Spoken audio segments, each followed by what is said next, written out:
The new Porsche Turbo 911 Carrera S won't be an electric car, but it will be electrified.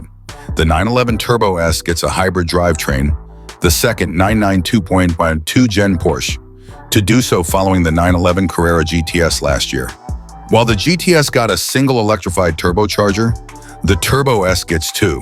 And while the basic turbo operates the same, with exhaust gases spinning an impeller shaft to force more air into the combustion chamber, the new model gets electric motors on those shafts that spin up as needed without having to wait for exhaust gases to do the spinning.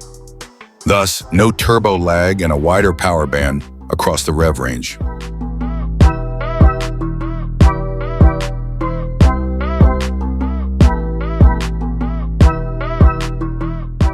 In addition to the powertrain developments detailed above, the 2026 911 Turbo S benefits from a new compound for the tires, which measure 10 millimeters wider in the rear.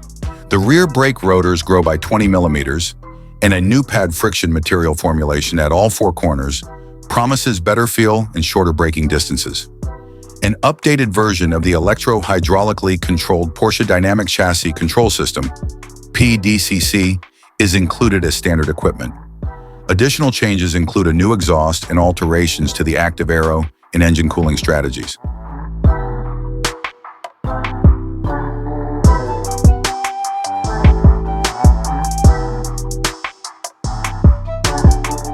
The 2026 911 Turbo S gets a modified version of the Porsche T-Hybrid powertrain, comprised of a twin turbocharged and intercooled 3.6-liter flat six. The 911 GTS uses a single turbo, working in unison with an electric motor, a 1.9 kilowatt-hour battery, an 8-speed automatic transmission, and standard all-wheel drive.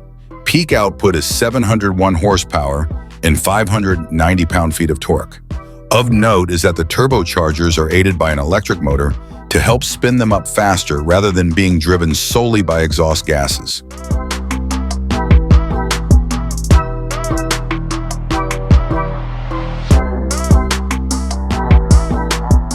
First row, climb inside and you'll find the Turbo's cabin to be a fancier rendition of less expensive 911 Carreras with nicer and sportier furnishings. The controls are cleanly designed and easy to use. The cabin's ambiance doesn't come off as cluttered. All 911 Turbo models come with a 10.9-inch touchscreen infotainment system and a 12.6-inch digital gauge cluster. In-dash navigation, Bluetooth, wireless Apple CarPlay and Android Auto, and Sirius XM satellite radio are all standard. The standard stereo is a 12-speaker setup tuned by Bose, but a 13-speaker Burmester system is available as an option. Porsche offers basic driver assistance features as standard, but if you want adaptive cruise control on your 911 Turbo, you'll have to pay extra. Standard safety features, automated emergency braking, lane keeping assist, parking sensors, optional safety features, adaptive cruise control with a lane centering feature, night vision.